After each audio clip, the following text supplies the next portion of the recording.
All right, ladies and gentlemen, welcome back to the channel. I'm here with my boy Swaggy. We're talking Pelicans here today, and you actually have a Pelicans account. Yeah, so I have a Pelicans channel. I don't know the name, honestly. I think it's Daily Pelicans. I'll link it down below. Yeah, so I've made a couple of videos, but basically, like, after the plane, I started making a ton of Pelicans videos. I love what this team has going on. I think they have either the first or second brightest future in the NBA. It's kind of debatable to me. I mean, dude, it's just such a good team. I kind of like that. Yeah, it's like top two. So yeah, I mean, the Pelicans, I've only made a couple of Pelicans back in the playoffs because they're such an enticing team. So if you're a Pelicans fan, hit that like button, drop a comment for more Pelly's videos. But you look at the starting five: CJ McConnell, Herb Jones, Brandon Ingram, Price Zion, and Jonas Valanciunas. As far as like top five starters, or just as far as starting lineups go, is it top 5 in the league, top 10 in the league? So how far can the Pelicans go? So CJ's at the one? I would say most likely. Okay. I would say most likely, just like they did this past year. Kira Lewis and Jose Alvarado are going to, I think, be like more complimentary plug-in plays, but mainly off of the bench. But as we saw with like Jose in the playoffs against CP0, more plug-ins. Situational. Yeah, so Jose Alvarado is, first of all, he's an incredible player, plays hard, obviously undrafted, gets a two-way. I mean, he just worked for everything he has. Yeah. Fourth quarter, though, is his time. I mean, like, the thing about Jose Alvarado is, dude, he can play, like, let's say, like, 5 minutes, and then, like, in the fourth quarter, I want him out there the whole time. Because he can pass, he can shoot, he can defend. He doesn't need the ball. No. He's just, so I would say the Pelicans have a top 5 starting. Top 5 starting. Yeah, like, without a question. I mean, dude, the fact that they almost took down the Phoenix Suns short-handed, I think is extremely impressive. You got the acquisition of not only CJ McCollum, but you also got Larry Nance Jr., who I think is just kind of a jack of all trades. Very underrated player, I think, because he was with Cleveland for their more rebuilding seasons. Yeah. And I think he's just an extremely underrated piece. But then you also have, like, it's mainly young talent. Like, yeah, you got Jonas, you got, CJ, but you also got Herb Jones. You also got Brandon Ingram, who's ascending into a superstar. I'd put him at star right now. All-star.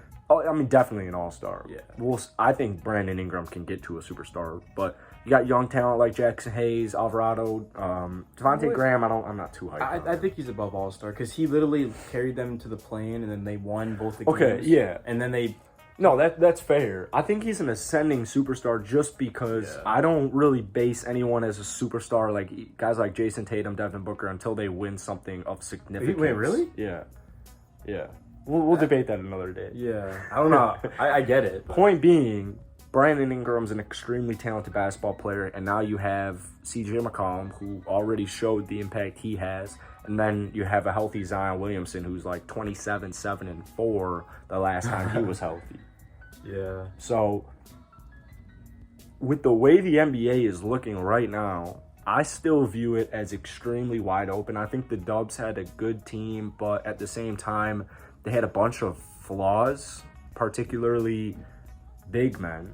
But Kevon Looney, Draymond Green, they did their thing. But that window's it's closing.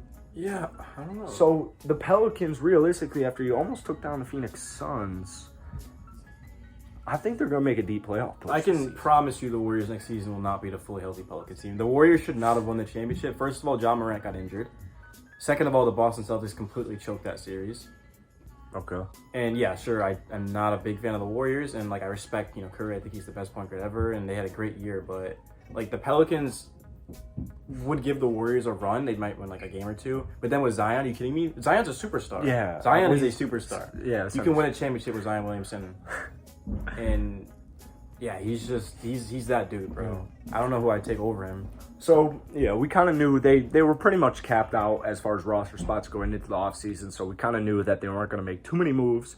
You retained Zion, which is money, and you also drafted, unfortunately, EJ got the torn ACL. He's probably more of not necessarily a project piece, but I do like EJ Liddell. Dyson Daniels. Yeah, I scouted him. Dyson Daniels. If he develops like a 35% Is he playing point shooter, I would put Dyson Daniels, the 6'7" stud, at point guard, 100%. That's kind of crazy. I mean, I don't know exactly what New Orleans has planned for him because you do have guys like Jose, You have guys like Kira. Yeah, Lewis. Devontae Graham, for some reason, He got it going later on though. Devontae? Yeah, he got as the season like kind of ended, like his shot was on. That's good because I'm rooting for Devontae. You know, whether it's in New Orleans or not. But you got Trey Murphy, Najee Marshall. He's good. I mean, there's just Marshall's solid too. Like not only do they have one of the best starting fives in the NBA, but you also have one of the best young, just talents. Herb Jones is unbelievable. Herb Jones is unbelievable. He's so good. As a Rockets fan, that's what I kind of want Jay Sean Tate to get to. Oh, hell no. Hell no. Jason Tate's nowhere near the level. That's why I want him to get there. No, he's not going to happen. But I want him to get there. Yeah, I'm sure you do. Yeah, a boy can dream as much as he wants.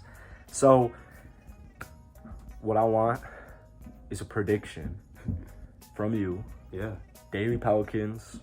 Links down below. Pin it as a comment. Where do the Pelicans finish in the regular season? If they're healthy? I mean, yeah. Western Conference Finals. Nice. If Zion is healthy and Brandon Ingram becomes a superstar, because first of all, the Pelicans swept the Lakers. I know the Lakers suck, but like the Pelicans made a statement. Like they're like, we have your entire future. Thanks for Brandon Ingram. Here, take these L's. Like Brandon Ingram is, dude, this is a guy that's putting up 25 a game like consistently on good splits. He's a team player. Pelicans fans prefer Ingram over Zion. Like, let me know down below. I bet you 10 people comment. I don't know if this will get 10 comments, but I bet you 9 of them would take Ingram. Would say Ingram's the best player. He's the guy. I would put money on it. Comment that down below because I like Brandon Ingram's ascension. I also think that Zion's impact is probably being a little forgotten about. Just probably not with Pelicans fans, but in the media world. Zion, the NBA media likes to give this narrative that he's, this fat POS. Like, yeah, it's ridiculous. And when in reality, the man is an absolute menace who can do just about everything you want him to with his body, with his size. Aggression, like he's got that strength. He's also a freaky athlete. There are concerns with Zion though, because like we know he's talented, but can you build a winning team around Zion Williamson? We don't know. Well, the good news is for the Pelicans, you got CJ McCollum and you got Brandon Ingram. Yeah, dude. Once they got CJ, they really took off. Like, did you know that in the after the All-Star break, I want to say the Pelicans were top 10 in offense and defense. Yeah. You knew that, yeah. So that's crazy. That's insane. Without one of your top dogs. So I'm trying to think of what teams were top 10 in offense and defense the whole season. Memphis, Boston, Memphis, Phoenix, Golden State. I think. Oh yeah. So a couple teams, but yeah, there were a couple teams. So Pelicans right up there. So with that being said, man, hit that like button, hit that subscribe button. I'm like 40 subs away from 14K, so I appreciate all the love. If you guys want more Pelicans videos, definitely go ahead, drop a comment down below. And once you drop a comment down below, pinned as a comment, you will see this man's Pelicans channel. Some of the best fans in the NBA, like without a question, Pelicans fans. Extremely supportive, extremely loving. So appreciate all you guys, and we'll catch you on the flip.